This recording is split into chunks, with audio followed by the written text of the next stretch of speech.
नाम, प्रभु का पावन नाम। जय गुरुदेव। सर्वसमर्थ सर्वत्र स्मरणीय परम पूज्य गुरु जी महाराज, उपस्थित सभी साधक, धर्म प्रेमी बच्चों एवं बच्चियों, आज 25 जुलाई 2022 ध्यान भजन की वेला आश्रम बावल। अभी अपने लोगों ने कलयुग की सबसे सरल साधना जो संतों की बताई हुई वो किया। पहले के समय में बराबर साधन भजन के लिए, पूजा पाठ के लिए लोग समय निश्चित कर रखे थे। सुबह शाम हर कोई निश्चित रूप से प्रभु को याद करता था। कोई किसी भी देवी देवता को मानता रहा हो, जिसको जिस तरह की भी जानकारी रहती रही, हर कोई कुछ न कुछ करता था।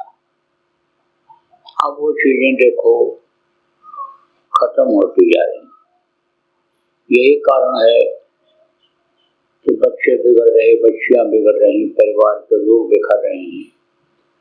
एक रस नहीं, एक सूत्रता नहीं, परिवार में प्रेम नहीं, परेशानी आदमी के सामने आती जा रही है। सुख की खोज तो करता है गृहस्थाश्रम, लेकिन सुख की खोज में ही दुख पैदा होता जाता है और दुखों में भी शाखाएं निकलती चली जाती हैं। एक दुख नहीं, दुख में ही दुख पैदा होता चला जा रहा है। तो उसका कारण क्या है? कारण यही है कि माली सींचा पात को, बाग को दिया सुखाए, और जो सींचे मूल को फूले फले अघाए। मूल को लोगों ने छोड़ दिया। ये क्या है? कहते मूल मंत्र है। क्या मूल मंत्र है? मालिक को याद करो, सुबह शाम जरूर याद करो। जैसे रोटी कपड़ा याद रहता है, जैसे परिवार के लोग याद रहते हैं, ऐसे याद करना जरूरी है। जब याद करने लगोगे, खुद याद करोगे, तो बच्चों के ऊपर भी संस्कार बनेगा और बच्चे भी उस चीज को अपनाएंगे और आगे चल करके बच्चों की भी आदत बन जाएगी। और उन्हीं बच्चों के जब बच्चे होंगे तो वही आदत उनकी भी बनेगी। तो एक अच्छा समाज तैयार हो जाएगा। देखो प्रेमियों, आप लोग जितने लोग इस समय पर हो यहाँ सुन रहे हो, आप लोग समय देना शुरू करो। अब हमको तो ये नहीं कहना है कि कौन समय देता है सुमिरन भजन ध्यान में, कौन नहीं देता है, ये हमको कहने की जरूरत नहीं है। लेकिन आप लोग जो समय नहीं देते हो, आप समय देना शुरू करो। सुबह शाम बैठने की आदत डालो, और फिर जब खुद आदत डालोगे बच्चियों, तो बच्चे लोग भी बैठने लगेंगे, उनकी भी आदत में ये चीज आ जाएगी। और फिर वातावरण धीरे धीरे धीरे धीरे पहले जैसा हो जाएगा, पहले जैसी खुशहाली आ जाएगी। समय पर जाड़ा, समय पर गर्मी, समय पर बरसात।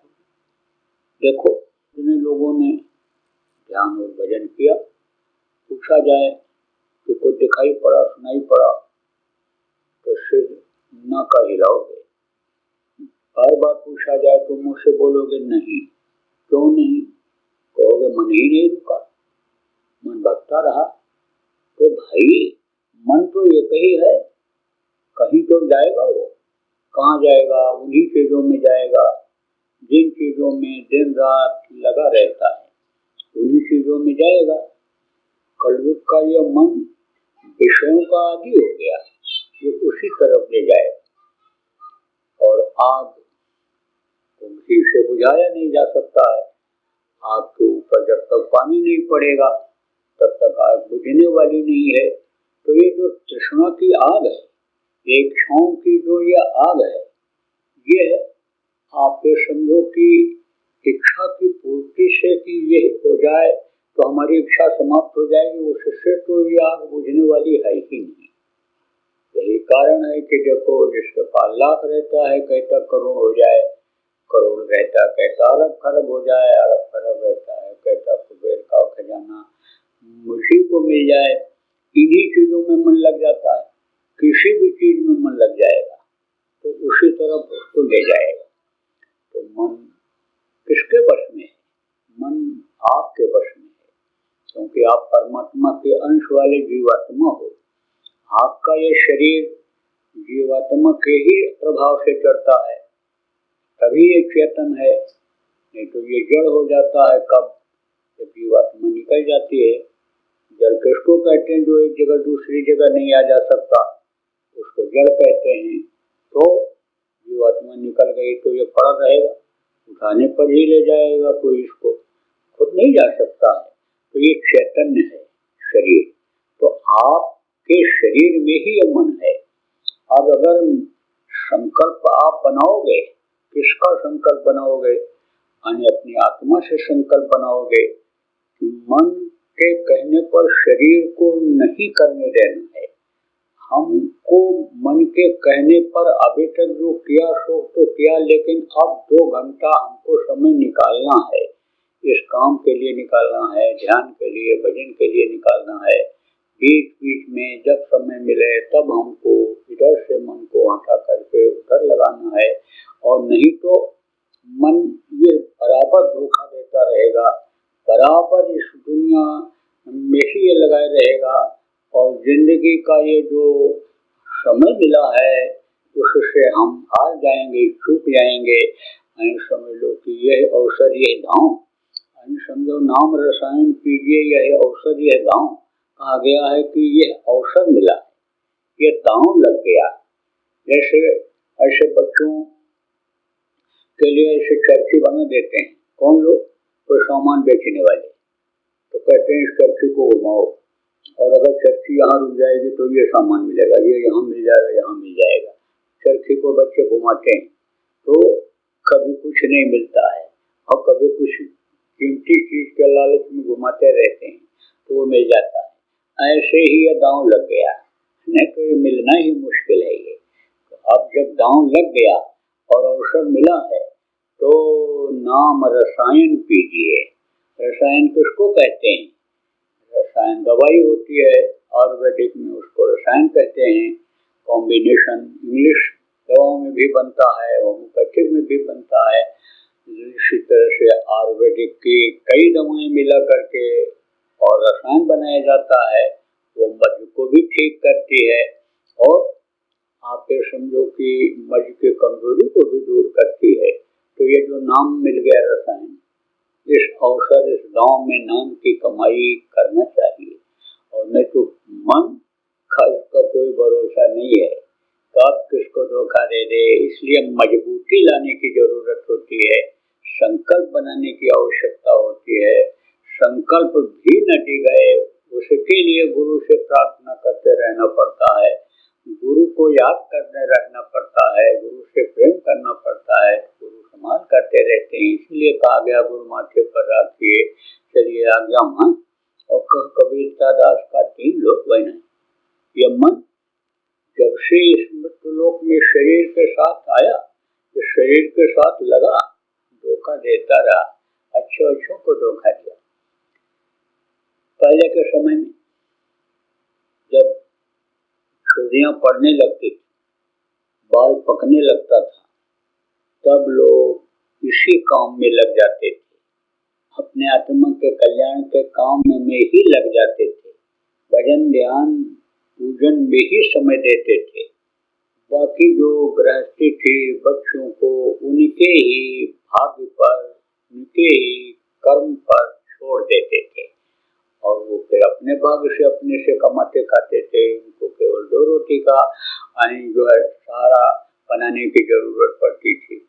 तो गृहस्थ भी इसी काम में लग जाते थे, राजा लोग भी लग जाते थे राजपाट छोड़ करके। तो एक राजा था, चला गया जंगल में, कहा अब चौथापन आ गया कि जैसे पेड़ में फल जब शुरू में लगता है तो उम्मीदें बनती हैं कि ये पेड़ का फल बड़ा होगा, अच्छा होगा और फिर ये इसको हमको खाने को मिलेगा। लेकिन एक समय ऐसा आता है कि उसका पीलापन पड़ना शुरू हो जाता है, हरापन खत्म हो जाता है। लगभग सभी अन्य समझो के फलों में कुछ न कुछ हरापन रहता है। शुरू में तो हरापन रहता ही है, रंग उसका हरा रहता ही रहता है, लेकिन पीला कुछ न कुछ जरूर पड़ता है। कब कि जब पकने लगता है, ऐसे ही ये शरीर पकने लगता है। आप समझो हाथ पैर आंख कान कमजोर होने लगते हैं। जैसे जैसे उम्र बढ़ती है अनुभव तो नहीं होता है आदमी को। हम बहुत से बुढ़ों को कह दो दादाजी, नाराज हो जाते हैं बुढ़े, और जब देखते हाथ पैर काम नहीं कर रहा है ना, एक घर भूल जा रहे हैं, दूसरे की गली में चले जा रहे हैं, तो आप कहते भाई हमारा दिमाग काम नहीं करता है, अब तो हम बुढ़े हो गए। नहीं तो ऐसे बुढ़े नहीं कहते हैं अपने, तो मन कभी बुढ़ा होता ही नहीं, ये तो जवान रहता है। इसीलिए कहा गया भाई हमेशा अपनी हथेली पर ही मौत को रखो, मौत को सामने ही रखो। तो राजा गया जंगल में, तपस्या करने लगा, याद करने लगा मालिक को। तो साधना जब किया उसने तो उसकी साधना बहुत बढ़ गई। अब उसमें ये जो ऊपर के लोग हैं, इनमें जो धनी हैं, इनके जो राजा हैं वो हैं इंद्र।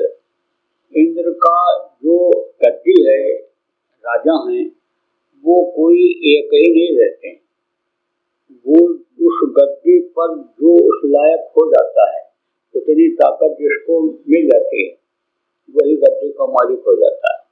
मृत्यु लोक में भी इंद्र की शक्ति वाला अगर कोई साधक हो गया, ऋषि मुनि जिनको कहा गया, योगी योगेश्वर जिनको कहा गया, वैसा अगर कोई हो गया तो समझो जब शरीर छोड़ता है तो वो इंद्र का दर्जा पा जाता है। इंद्र से ज्यादा पावर मान लो आ गया तो वो इंद्र का दर्जा पा जाता है, इंद्र बन जाता है। तो इंद्र घबराए। जैसे अभी इस समय पर कुर्सी पर लोग बैठे हैं, इनको नेता कहते हो, मंत्री कहते हो, मिनिस्टर कहते हो, अब उनके तोड़ फोड़ में हो गया तो दूसरा उन्हीं में से बैठ जाता है। समय रहते हुए 3 साल में बदल जाते हैं, ऐसे वहां भी हो जाता है। तो आप ये समझो कि घबराए इंद्र घबराए तो बोले भाई तपस्या भंग करनी चाहिए इसकी, और तपस्या तो मृत्यु लोक में ही भंग हो सकती है। यहाँ आने के बाद तो फौरन स्वागत करेंगे उसका, देवी देवता जितने हैं ला करके गद्दी पर बिठा देंगे, हमको हटना पड़ेगा नियम के अनुसार। नियम बना हुआ वहाँ का भी नियम, सब कुछ है नियम। उसी नियम का तो यहाँ भी नियम बहुत कुछ चलता है।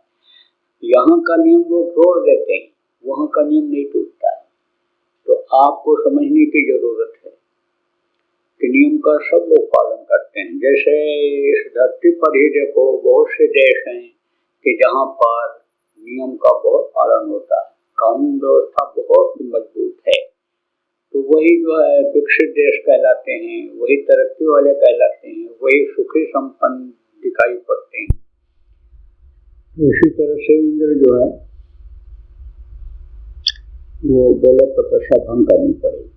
शिकारी का वेश बना क्या है और प्रणाम किया ऋषि को और कहा महाराज ये हमारा तीर और धनुष आप कुछ समय के लिए रख लीजिए।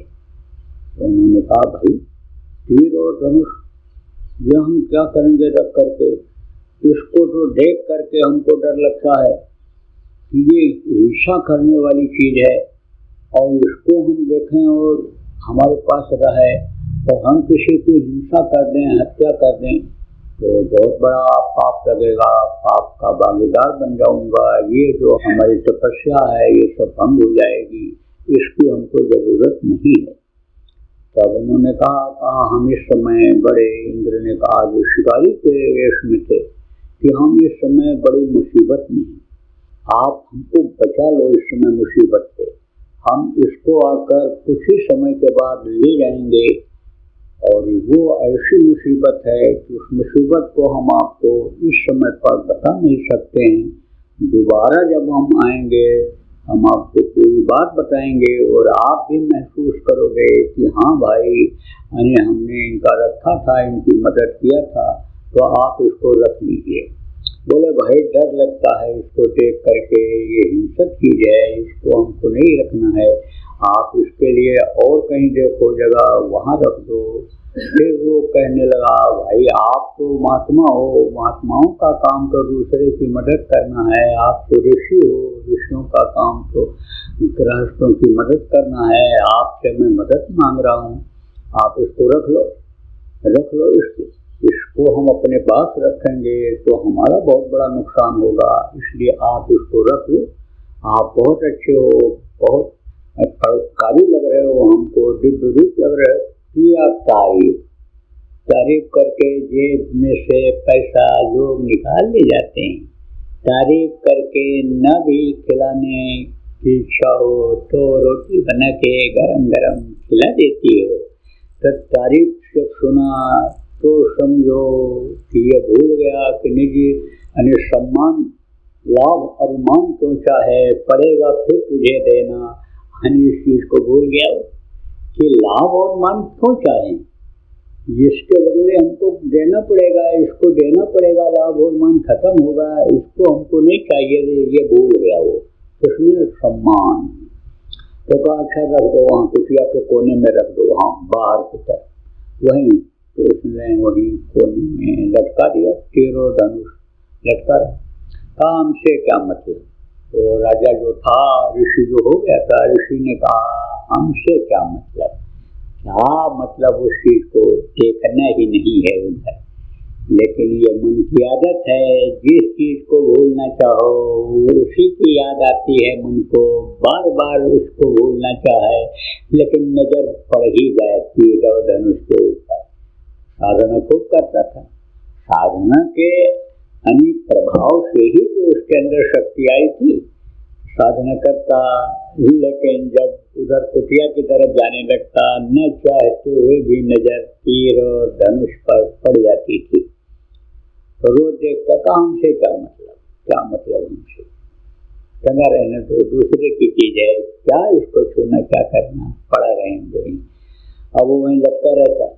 एक दिन उसके मन में आया, कहा कि भाई हम भी तो तेज चलाते थे और कितना बढ़िया हमारा निशाना था, लेकिन अब छूट गया हमसे, तो अब चलो क्या सोचना उसके बारे में, छूट गया तो छूट गया, मन को मना दिया।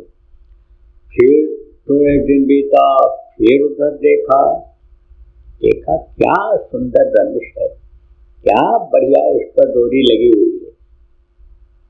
फिर कहा क्या मतलब है हमसे, डोरी हो चाहे सोने की हो चाहे धनुष हीरा मोती जड़ा हुआ हो, हमसे क्या मतलब है, दूसरे का है, टंगा रहने दो। 2-4 दिन फिर भी था, फिर नजर पड़ गई, क्या नुकीला तीर है, कितना बढ़िया है, क्या निशाना बढ़िया लगता होगा इसका। फिर मन को मना लिया, कहा कोई बात नहीं है, कुछ भी हो, लेकिन अब तो छूना ही नहीं है इसको।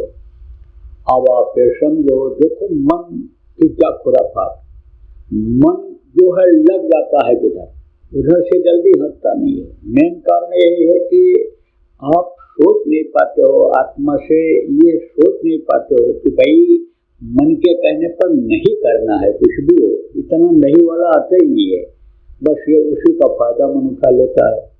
तो आप ये समझो कि मन उसी का फायदा उठा।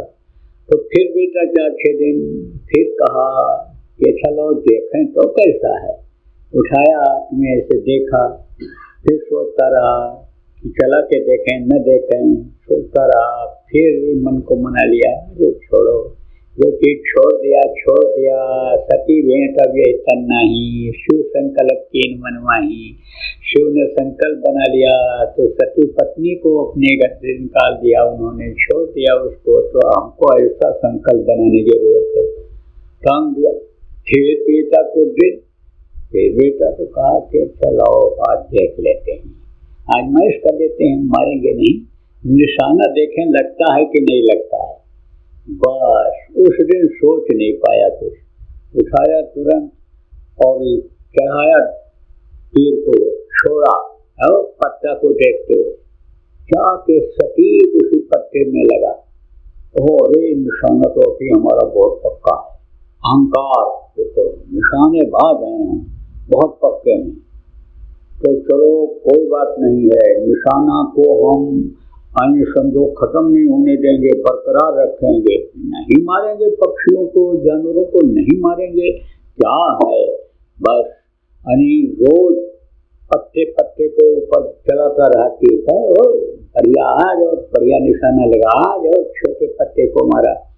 तो एक दिन वहीं चिड़िया बैठा हुआ था, एक कहा लाओ इसको देखें, उसको मारा, वो गिरा, लगा पाप और मन मोटा हुआ, मन लग गया, क्या बढ़िया निशाना है। और वही ऋषि शिकारी हो गया, शिकार के ही तलाश में पागल हो गया। और आए थे हरिभजन को, उठन लगे कपास, गए थे साधना करने के लिए, लौट करके फिर राज्य में आ गए। अब बोले हमको इसी में नाम कमाना है, तीरंदाज हमको बनना है, जितने भी राजा हैं सबसे ज्यादा हमको ख्याति प्राप्त करनी है तीरंदाज में। ऐसे मन धोखा देता है। मन जब जिस चीज में पीछे पड़ जाता है छोड़ता नहीं है, लेकिन आत्मा रोकती है। हर समझो कि गलत काम के लिए आत्मा रोकती है। एक बार में आत्मा नहीं कहती है मन से कि तुम ऐसा करो, लेकिन एक बार मन जब बढ़ जाता है उस तरफ, समझो कि लक्ष्मण रेखा जो संत खींच देते हैं उससे जब अलग हो जाता है ये मन, तब समझो सीता हरण हो ही जाता है। तो इसी तरह से समझो कि आपको समझने की जरूरत है प्रेमियों कि भाई मन के कहे करो मत कोई, और जो गुरु कहें करो तुम सोई। गुरु के कहने पर आपको करो, गुरु के वचन को याद रखो, आप समझो आदत डालो, बैठने की आदत डालो। तो दो तरह की साधना है इसमें, और कुछ नहीं है। न कोई फूल चढ़ाना, न कोई पत्ती चढ़ाना है, न कोई नैवेद्य लाना है, न कोई घी लाना है, न कोई समझो कि दीपक जलाना है, न कोई हवन करना है, न कोई तीर्थ व्रत में जाना है, न कोई गंगा जमुना में नहा करके पाप धोना है, कुछ नहीं करना। इसमें तो आप समझो कि खाली शरीर को साधना है। सबसे पहले शरीर को साधो, शरीर को साधोगे नहीं तो मन इसको उठा देगा। कम से कम जो समय निश्चित करो, 1 घंटा, आधा घंटा, पौन घंटा हमको ध्यान लगाना है, हमको भजन करना है, उतना देर जरूर बैठो। चाहे आश्रम पर रहो, चाहे आप घर पर रहो, आश्रम पर तो कुछ ही लोग यहाँ रहते हो, घर पर लोग ज़्यादा रहते हो, तो चाहे घर पर रहो, लेकिन आदत डालो। शरीर जब रुकने लगेगा और शरीर के ऊपर मन का काबू जब नहीं चलेगा, तब मन अपने आप ढीला पड़ जाएगा, थक भी जाता है। कितना भगेगा, थकेगा नहीं थकेगा। काम किससे लेता है मन? शरीर से ही काम लेता है, और शरीर ही नहीं जब कुछ करेगा, शरीर ही नहीं हाथ हिलाएगा, शरीर ही नहीं मुँह से बोलेगा, शरीर ही के अंदर मुंह में कुछ नहीं डालोगे, तो मन को खुराक कहाँ से मिलेगा? मन तो हार जाएगा। मन जब हार जाएगा, तब जब मन हार जाएगा, रुकेगा, तब आप समझ लो मन की साधना हो गई आपकी। आप समझो तन मन को साध लो, समझा। अब ये जरूर है कि तन मन से सच्चा रहे, पकड़े सदगुरु बाँ, काल कभी रोके नहीं, देव राह बताए। तो आप ये समझो कि तन मन से रहो सच्चे, आप छल कपट दम पाखंड झूठ भरे ठगी है अगर अंदर भरे रहोगे तो कहाँ से समझो कि वो जगह खाली होगी उस प्रभु को बैठाने की। इन गंदगी से दूर रहो, तन को भी पवित्र रखो। पवित्र का मतलब नहीं कि बढ़िया गंगा जल से स्नान कर लिया और मंत्र पढ़ लिया पवित्र का, या नहा धो लिया साबुन बढ़िया लगा करके मैल छुड़ा दिया, तो उसका पवित्र मतलब नहीं होता। गंदे कामों से शरीर को बचाओ, तन मन से, और मन से भी सच्चे रहो। सच्चे का मन क्या कहते हैं? सच्चा मन है, ये जो कह देते हैं वो करते हैं। इनके मन में छल कपट दंभ पाखंड नहीं है। मन इनका बहुत ही सरल है, सरल मन के, तो तन मन का सच्चा रहे और सदगुरु पकड़े वहाँ। सदगुरु का बाँह पकड़ो, सदगुरु को हमेशा सामने रखो, उसको अपना बाँह पकड़ाए रहो सदगुरु को, तो समझो कि फिर काल नहीं रोक सकता है। तो बाकी ये जितने भी हैं, काम है, क्रोध है, लोभ है, मोह है, अहंकार है, ये रजोगुण है, तमोगुण है, सतोगुण है, ये सब काल के ही सब के घेरे में हैं। ये समझो उन्हीं के अहंकारों के समझो के कहने में ये चलते हैं, उन्हीं के चलाए चलते हैं। तो समझो कि फिर बड़ा मुश्किल हो जाएगा। 3 लोक नौखंड से निकलना बड़ा मुश्किल हो जाएगा। इसलिए गुरु को बाँह पकड़ाए रहो, गुरु को हमेशा याद करते रहो, गुरु के वचनों को याद करते रहो, गुरु से प्रेम बनाए रखो और तन मन से सच्चे रहो। और लगातार आदत आप गुरु के आदेश का है उसका डाले रहो। मेरे ध्यान भजन में बराबर समय देते हो। तो बोलो जय गुरुदेव, जय गुरुदेव, जय गुरुदेव, जय गुरुदेव, जय जय गुरुदेव।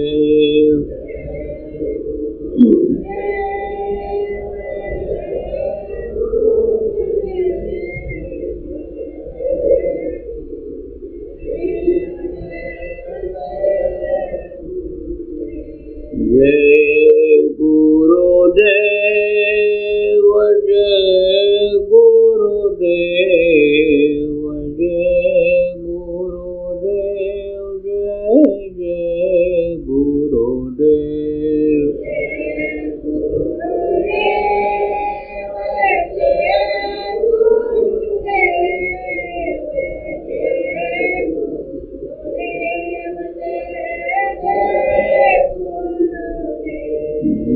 जय गुरुदेव, जय गुरुदेव, जय गुरुदेव, जय जय गुरुदेव।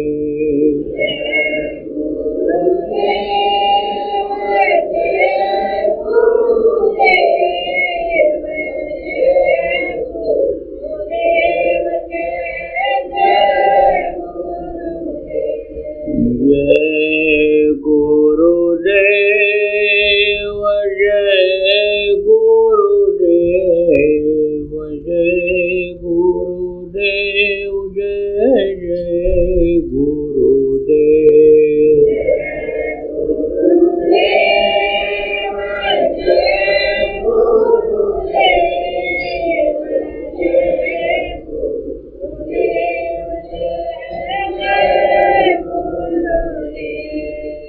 जय